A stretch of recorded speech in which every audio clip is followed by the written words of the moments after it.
My name's Anita Burke. 27, just another day grinding as an accountant when my life flipped upside down. It was a sunny Saturday afternoon at an Austin cafe, buzzing with startup vibes when my brother stood up to speak. The whole family, mom, dad, grandma, my aunt, uncle, cousin, all of us leaned in as he raised his glass, grinning like he'd cracked the code to success. I'm the hardest worker and most admirable in this family, he declared, chest puffed out, voice dripping with pride. The table erupted in claps. Mom beamed. Dad nodded like he'd raised a king. I felt my stomach twist. He was basking in their praise, but I knew something they didn't. I leaned forward, locked eyes with him, and smiled. Well then, I said, my voice calm but sharp, you won't need my financial support or those college tuition payments anymore, right? He choked, literally choked on his drink, eyes wide like I'd slapped him. The table went dead silent. Mom's smile froze. Dad's fork clattered. Grandma raised an eyebrow. Nobody knew what I meant, not yet, but the air shifted heavy with questions. What was I hiding? Why was he panicking? I sat back, heart pounding, letting the moment hang. The truth was coming, and it would shake this family to its core. If this family drama's got you hooked, smash that subscribe button and dive into the chaos with us. A week before that cafe chaos, I was crunching numbers at my desk when Mom's text popped up. Big news. Your brother's throwing a party to celebrate his startup. Saturday 2 p.m. Don't be late. My eyes rolled so hard I nearly sprained them. Another party for him? Typical. My brother's always been the golden child, strutting around like he's destined for greatness. Meanwhile, I'm the one grinding, but do Mom and Dad notice? Nope. They're too busy fawning over his big dreams. Last year, he launched an app, some food delivery knockoff, that tanked spectacularly, losing $5,000 of investor money. He didn't even flinch, just shrugged it off like it was pocket change. Mom called it a learning experience. Dad slapped his back, saying, "That's my boy taking risks." I bit my tongue, knowing they'd never praise me like that. I'm just the boring one, right? Too focused on work, as Dad loves to jab. He called me last week mid-deadline to lecture me. "You're too focused on work," he said, voice dripping with judgment. "Loosen up, support your brother." Support him. I almost laughed. If only he knew. Grandma's the only one who gets it. She texted me after Dad's call, "Don't let them dim your shine, dear." Her words hit like a warm hug, pulling me back from the edge. She's always seen me, even when Mom and Dad don't. But my brother. He's another story. He's been riding high on their praise forever, acting like he's built everything from scratch. His smug grin at family dinners, his endless pitches about the next big thing, it's exhausting. I've watched him charm everyone, spinning tales of success that never pan out. That failed app. He claimed it was ahead of its time. Sure. And yet Mom eats it up, always ready to believe his next scheme will be different. She's not naive, just hopeful, too hopeful. Dad's worse. He sees my brother as his legacy, the son who'll make the family name shine. Me, I'm just the backup, the one who's too serious. I stared at Mom's text, my gut twisting. Another celebration for his so-called achievements. I'd seen his latest pitch deck, sloppy, full of buzzwords, no real plan. He'd been dodging my questions about it for weeks, brushing me off with that cocky laugh. "Don't worry, sis, I've got this," he'd say like I'm some nosy bystander. But I wasn't buying it. Something felt off, like he was hiding a train wreck behind that swagger. I tapped out a quick reply to Mom, "I'll be there." Not because I wanted to cheer him on, but because I needed answers. My phone buzzed again, my friend Rhonda. "You okay with this party nonsense?" she asked. I sighed, spilling my frustration. Rhonda's always been my rock, the one who calls out my brother's nonsense without hesitation. "He's all talk," she said. "Bet he's hyping nothing again." She wasn't wrong. His last big win was a flop, and I had a sinking feeling this new app was heading the same way. But Mom and Dad. They were already planning the guest list, probably bragging to their friends about their star son. I leaned back in my chair, staring at the ceiling. Grandma's text glowed on my screen. Her words, a lifeline. Dad's voice echoed in my head, his jab about me being too focused stinging more than I'd admit. I thought about all the times I'd stayed quiet, letting my brother steal the spotlight while Mom and Dad clapped like he'd invented the internet. Not this time. That party was coming, and I was done swallowing my words. Whatever he was hiding, I'd figure it out. And when I did, they'd all see him for who he really was. My aunt and cousin had been at his last pitch, too. My aunt had raised an eyebrow when he dodged her questions about revenue. My cousin just laughed, whispering to me later, "He's dreaming if he thinks that app's going anywhere." They saw through him at least a little. But Mom and Dad blind as ever. I closed my laptop, my mind racing. That cafe party wasn't just another family gathering. It was a reckoning, and I was ready to face it.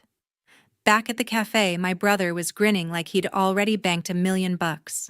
He stood tall, glass raised, launching into his pitch about his new food delivery app.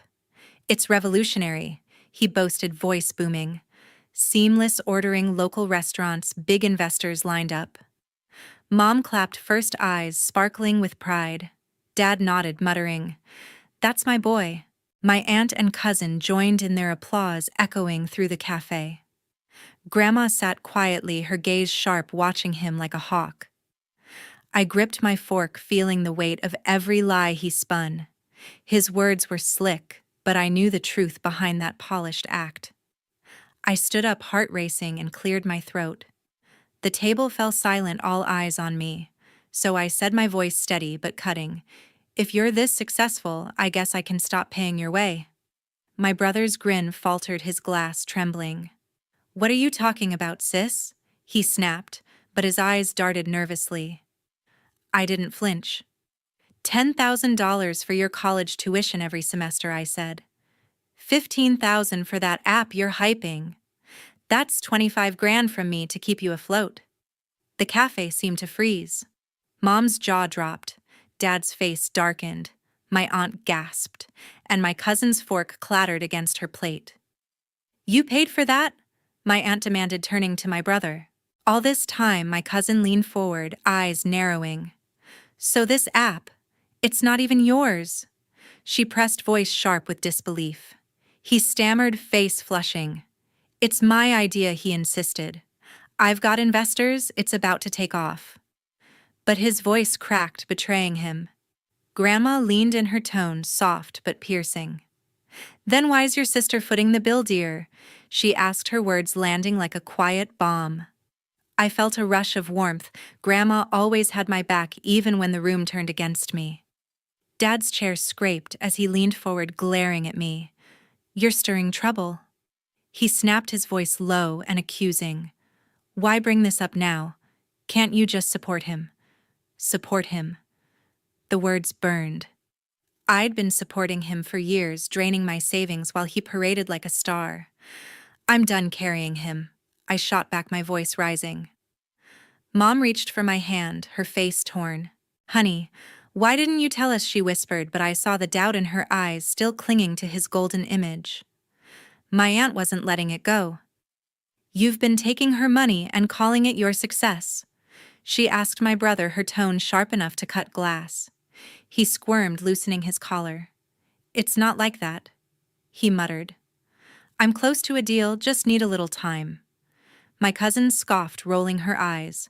"Time for what?" "Another flop," she said, crossing her arms. The table was a battlefield now, every word a strike.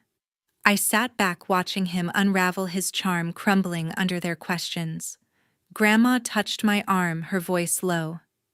"You're stronger than this nonsense," she said, her eyes warm but fierce. That moment, her words were my anchor. Dad kept glaring. Mom looked lost, but my aunt and cousin pressed harder, their voices rising. My brother tried one last defense, claiming, "The investors are real, I swear." But no one was buying it anymore. He grabbed his jacket, face red, and stormed out, leaving his untouched plate behind. The cafe door slammed, and the silence that followed was heavier than ever. That evening, I ducked into a taco joint downtown to vent to Rhonda. My hands were still shaking from the cafe showdown, my chest tight with years of bottled-up frustration. Rhonda slid into the booth across from me, her eyes narrowing as I spilled everything. "He's been leeching off you, sis," she said, her voice sharp with disgust. "And your parents just clap for him, unreal." I nodded, stirring my drink, the ice clinking against the glass.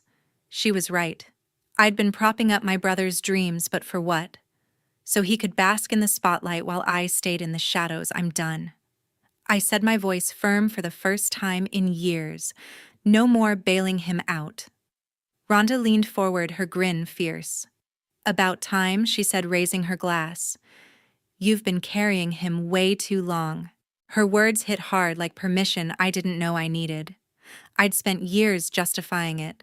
Helping my brother was just what family did right.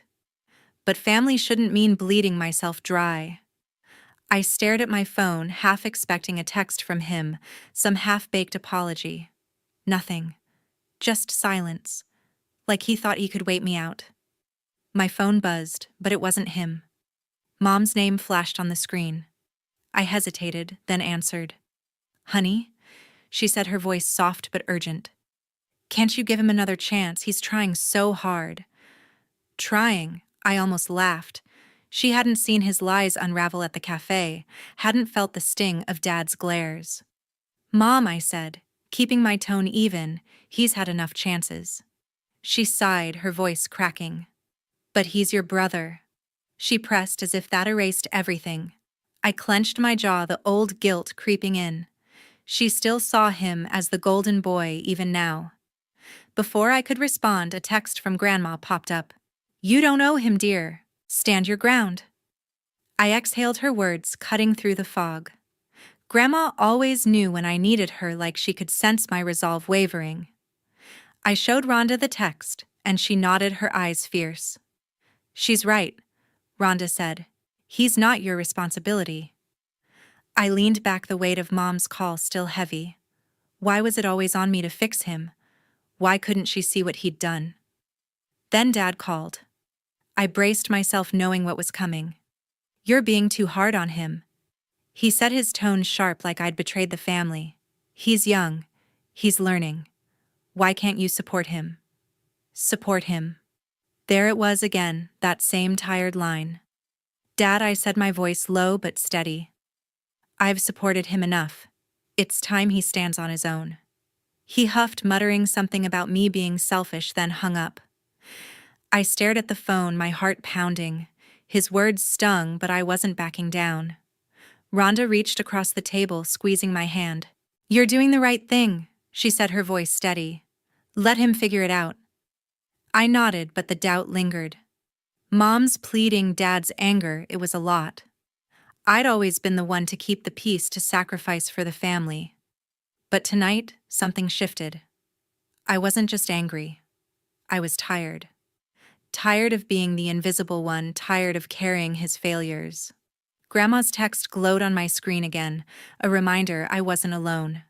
I thought about Mom still clinging to her image of him, and Dad blind to his faults. They'd always put him first, but I couldn't anymore. Rhonda ordered another round, her laugh pulling me back. "To your freedom," she toasted, and I raised my glass, a small smile breaking through. For the first time, I felt like I could breathe, but I knew this wasn't over.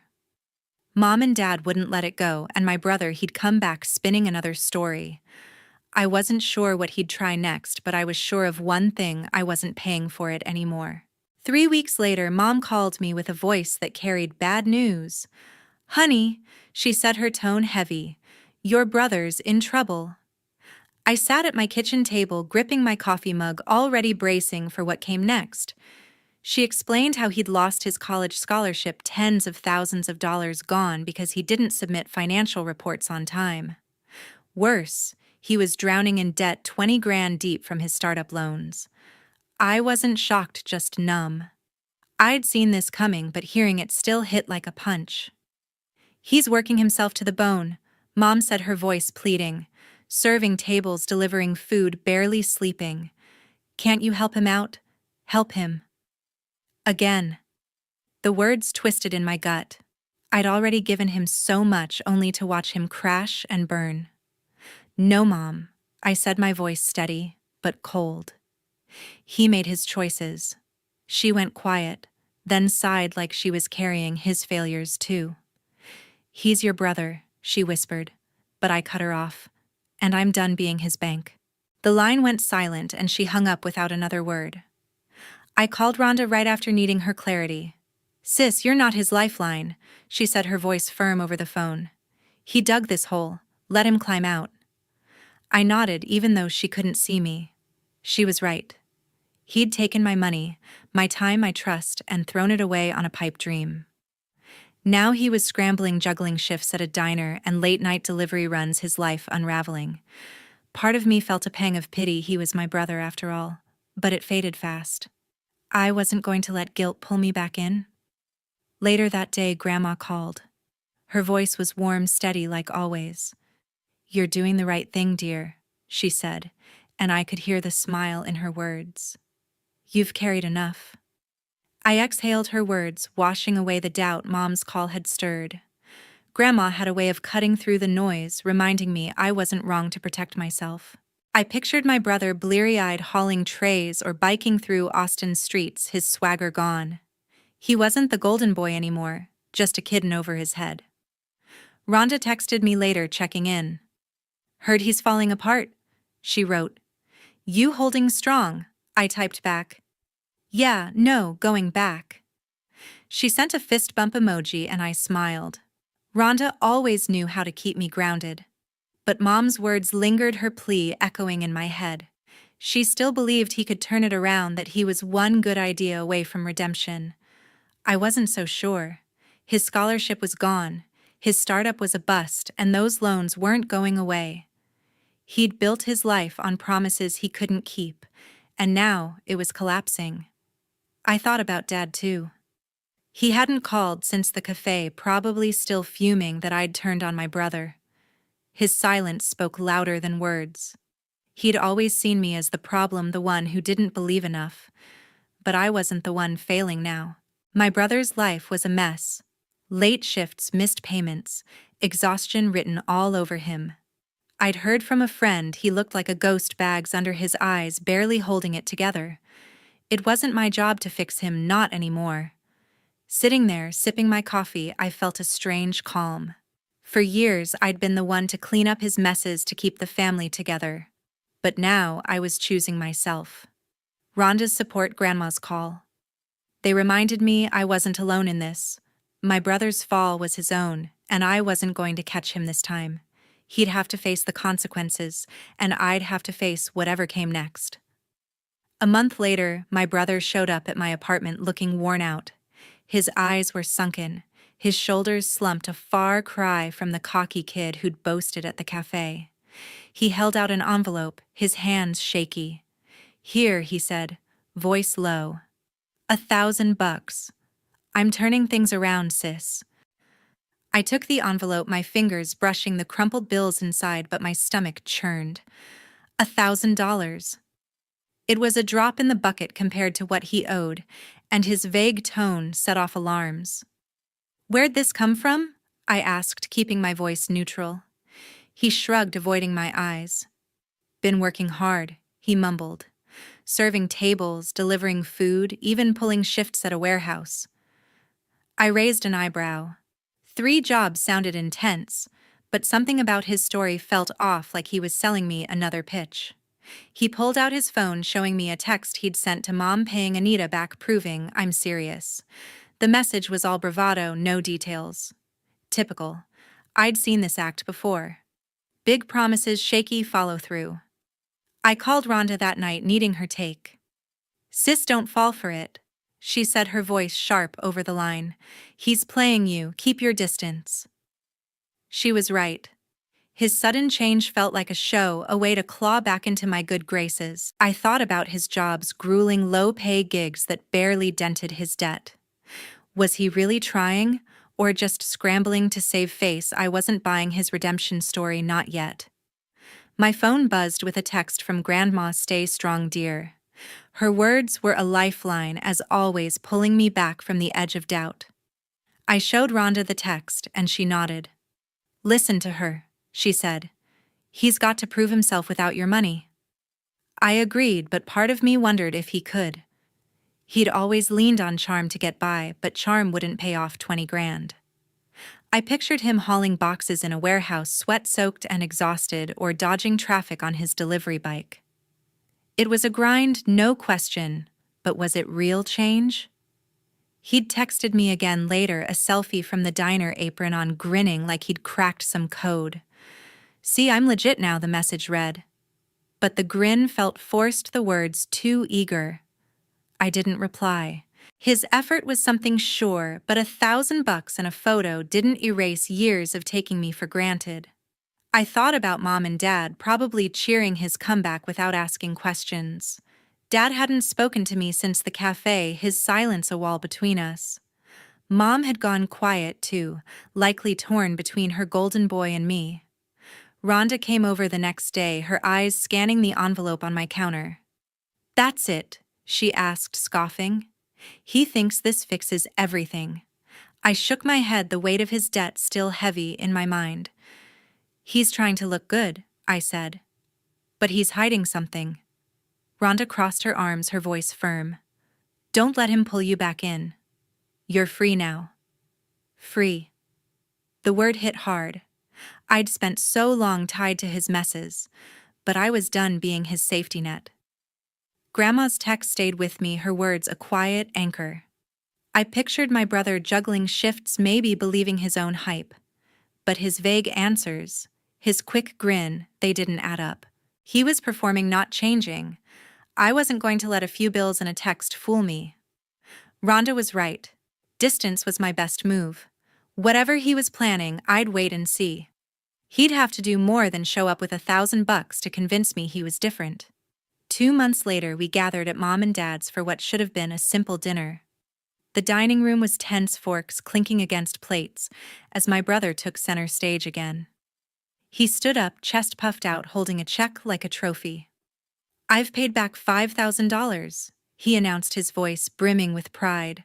Mom's eyes lit up, and Dad clapped him on the shoulder, beaming. That's my boy, Dad said, as if nothing had ever gone wrong. My aunt and cousin exchanged glances, their smiles thin. I sat there, my stomach twisting, something about his smug tone ringing hollow.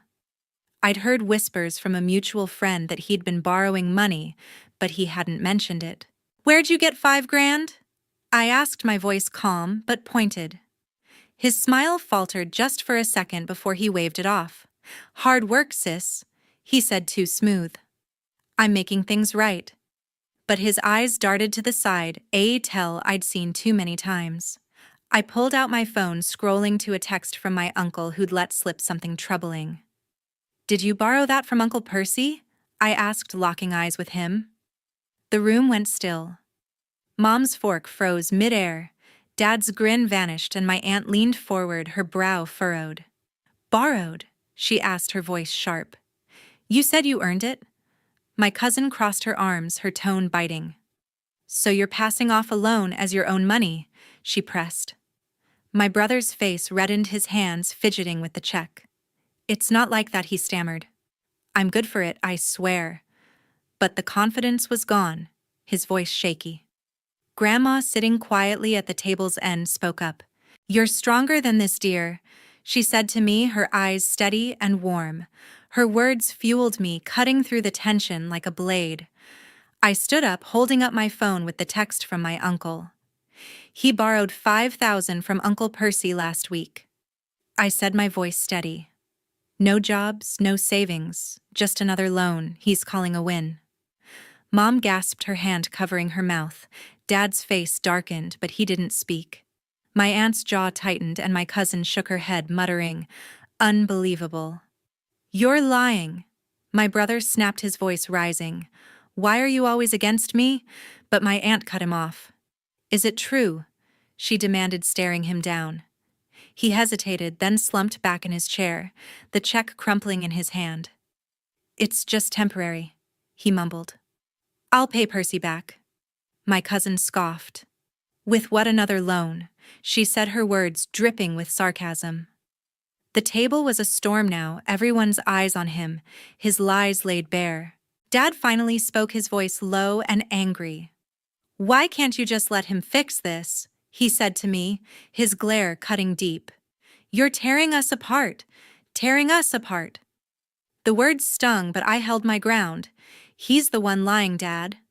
I said, my voice firm. "I'm just telling the truth." Mom reached for my hand, her eyes pleading. "Honey, maybe he's trying," she whispered, but even she sounded unsure now. Grandma touched my shoulder, her voice soft. "You did the right thing, dear," she said, her strength anchoring me. My brother grabbed his jacket, his face a mix of shame and defiance. "I don't need this," he muttered, shoving the check into his pocket. He stormed out the front door, slamming behind him, leaving a heavy silence in his wake. My aunt shook her head, muttering about trust. My cousin stared at her plate, clearly done with his excuses. Mom looked lost, torn between her son and the truth. Dad just sat there, his silence louder than any words. I felt Grandma's hand on mine, a quiet reminder I wasn't alone. This wasn't over, but I'd done what I had to. A month after that dinner, I made a choice that felt like lifting a weight off my shoulders. I blocked my brother's number, his messages, his emails, every way he could reach me. He hadn't apologized, not once, for the lies or the money he'd taken. No texts, no calls, just more silence, as if he expected me to come running back. I was done waiting for him to own up. Cutting him off wasn't easy, but it was necessary. Like closing a door I'd held open too long. I called Mom the next day, my heart heavy but resolute. "I'm not talking to him anymore," I said, my voice steady. She was quiet for a long moment, then sighed. "I understand, honey," she said, her tone soft, almost broken. "He's made his choices, and you've made yours." For the first time, she didn't push me to fix things, didn't defend him. It was like she finally saw the cost of his actions, not just on me, but on her too. Her acceptance felt like a crack in the wall she'd built around him. Dad, on the other hand, said nothing. I hadn't heard from him since the dinner, his silence a stubborn wall. He'd always put my brother first, and I knew he blamed me for this rift. But his refusal to speak didn't shake me anymore. I'd spent years trying to please him, to be the good daughter, but I was tired of chasing his approval. If he couldn't see the truth, that was his burden, not mine. A few days later, a letter arrived from Grandma, her handwriting neat and familiar. I opened it, my eyes tracing her words. "You've always been enough, dear." The sentence hit me hard, a quiet truth I hadn't let myself believe. She wrote about strength, about choosing myself, about how family didn't mean sacrificing everything. I held the letter close, her words wrapping around me like a hug. Grandma had always seen me, even when I felt invisible. Her letter was a reminder that I wasn't alone, that I'd done the right thing. I threw myself into work after that, diving into projects with a focus I hadn't felt in years. My job at a marketing firm in Austin was demanding, but it was mine, something I'd built without carrying anyone else. Late nights at the office, brainstorming campaigns, meeting deadlines. It was exhausting, but freeing. For the first time, my energy wasn't split between my brother's messes and my own life. I was building something for myself, and it felt good. I thought about Mom sometimes, her quiet acceptance lingering in my mind. She'd stopped calling as often, maybe giving me space, maybe grappling with her own guilt. Dad's silence grew louder, but it didn't pull me back. My brother's absence was the strangest part. No texts, no sudden visits, no new schemes.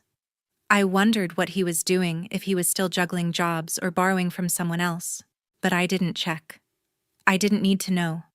His life was his now, and mine was mine. Grandma's letter stayed on my nightstand, a touchstone for hard days. I'd read it when doubt crept in, when I questioned if I'd been too harsh. "You've always been enough," she'd written, and I was starting to believe it. Setting boundaries wasn't betrayal, it was survival. I'd given too much for too long, and now I was reclaiming what was mine. Freedom wasn't just cutting him off. It was choosing to live without the weight of his failures. I was finally learning what it